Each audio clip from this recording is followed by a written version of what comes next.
So as of today, both Xbox Series consoles and the PlayStation 5 have launched. So we've kicked off officially a new console generation. And even though I do most of my gaming on PC now, I still think that there's something fun about a new console generation. I think they're fun. I mean, maybe that's because I grew up and, I would get most of them usually for Christmas and stuff. And there's always something fun about them for me. And I'll always enjoy them and I'll miss them when they're gone. Because eventually, consoles are going to be gone. There's just no way they're going to be able to keep up with PC. You see Xbox integrating more into PC. But anyway, that's not the topic of this video. What I want to talk about are the way that these video game media sites, aka activist sites, are trying to hijack the console launches so that they can push their soapboxes and get on top of them and therefore ruin the magic and the fun for everybody. And that's exactly what they're doing. And I can't wait for them all to go away because, in my opinion, there's people doing better jobs on YouTube, and these sites just ruin gaming for everybody because they push their stuff. And the fact of the matter is that they absolutely get companies to bend the knee, and they're making gaming worse for everybody. They're making everything worse. Look at what happened the other day, okay, with Assassin's Creed. And we're going to get back to Assassin's Creed. But you had one person complain about some text in the game. And Ubisoft is updating the game. And I saw some people who said, big deal. Oh, it is a big deal. Because one single person complained about it. Ubisoft has been bending the knee for everybody lately. They've just been bending over backwards to make people on Twitter happy. It's amazing. So imagine how far they're willing to go if they're willing to spend resources just to remove some text from a game like that. It's ridiculous. So I want to start here. Like every single game that's coming out, I already did a video on that Kotaku review where they said, the PlayStation 5 is bad because of the president and Medicare and all kinds of nonsense. Oh no, Medicare, my PlayStation 5. What doesn't even go hand in hand together, but whatever.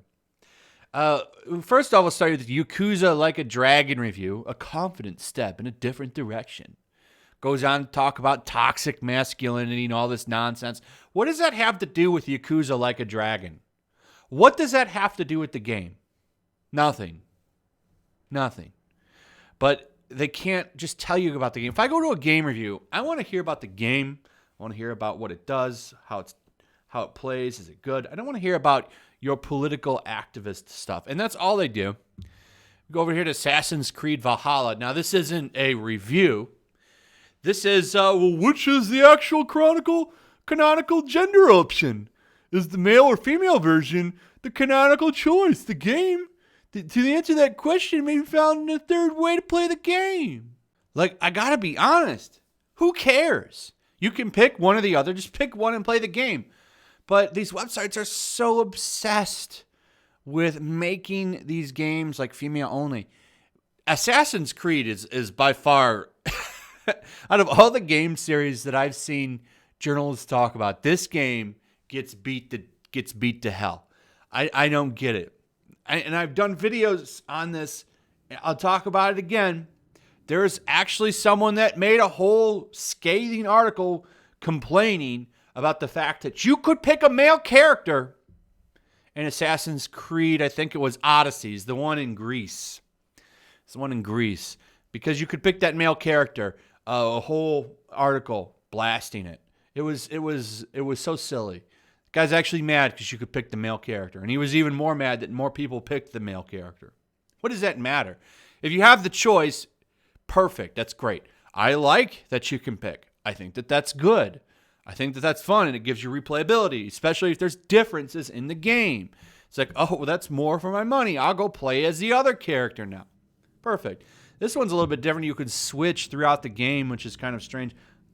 It's fine, but I wish that they would have made it so you pick and play. It basically destroys the desire to play it again, in my opinion, but whatever. But here's a whole nother article debating which one's the right one. Well, the right one is whatever one you pick, but they can't even stick with that one. And then we've got the worst one yet. This Vice review of Spider-Man Miles Morales. It dazzles and disappoints. Can you guess why it disappoints? You want to guess why it doesn't make everything great? Because Miles doesn't go to a BLM rally and go protesting.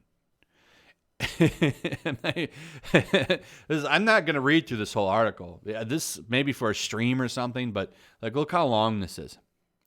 And I got to tell you, like, most of this is barely even about the game.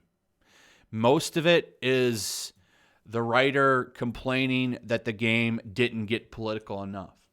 And I know a lot of people talk about the mural that's in the game. That's a side quest you don't even have to do. So I really don't care that much. I mean, if you don't like it, you don't have to do the side quest.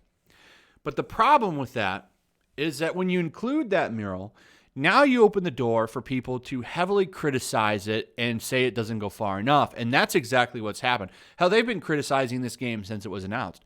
The day after it came out, they were talking about, it was that whole tired and true argument about how Spider-Man is working with the police and he should be anti-cop and all this, and it's cop-ganda. You remember that when Spider-Man for PS4 first came out?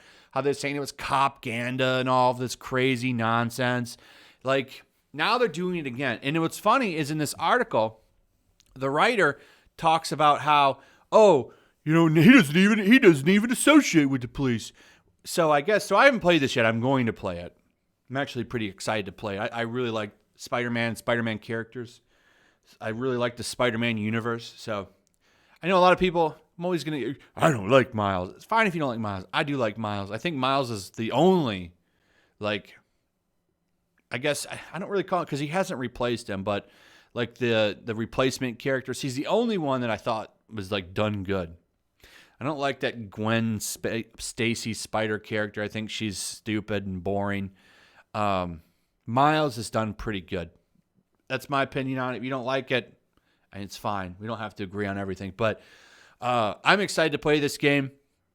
I guess Peter's going on vacation with Mary Jane, so he's like, this is like Miles Morales, Spider-Man's first time alone in this universe is New York City. And I think that's fun. That's a fun idea. It's a fun story. They did a really good job with the other one, so I'm guessing the story for this game will be fun. But one of the ways they addressed it, so if you remember all of the police stuff that this game got, right? I guess in this game, they're so afraid to touch that now that Miles doesn't even talk to him. Like, you don't interact with the police at all in this game. That was their answer to the criticism. So obviously, all of those journalists that were knocking them for this listened.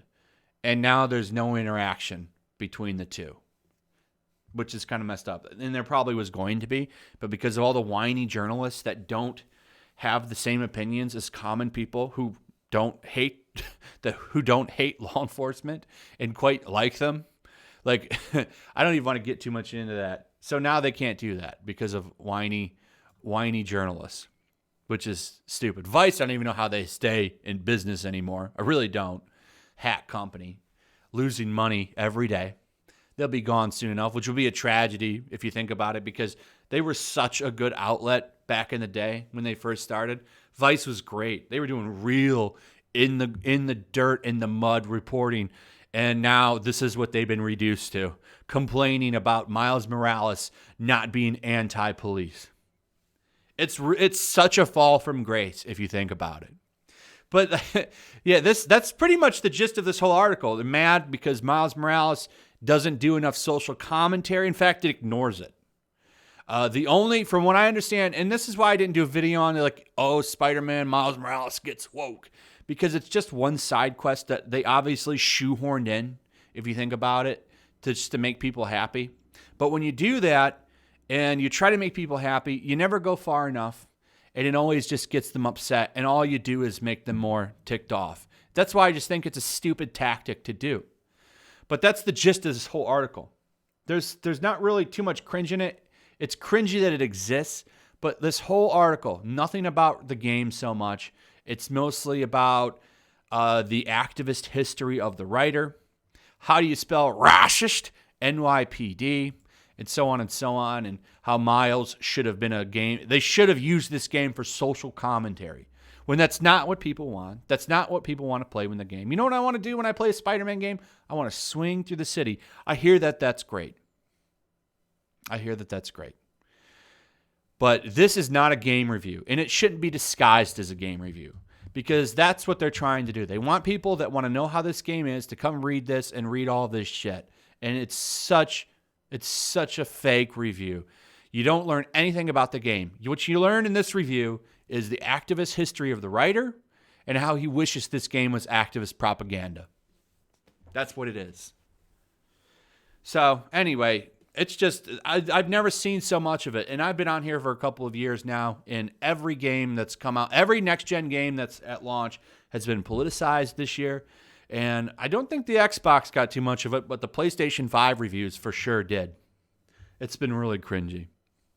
Anyway, that's pretty much it, guys. Hope you enjoyed the video. Let me know what you think. Are you going to play any of these games? Are you looking forward to any of these games? I'd like to hear from you.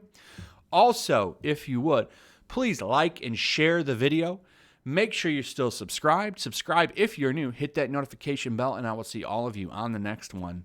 Peace. Also, if you want to help support the channel, check out my Teespring store. There's a link in the description. You can find some merchandise in there that you might want to check out.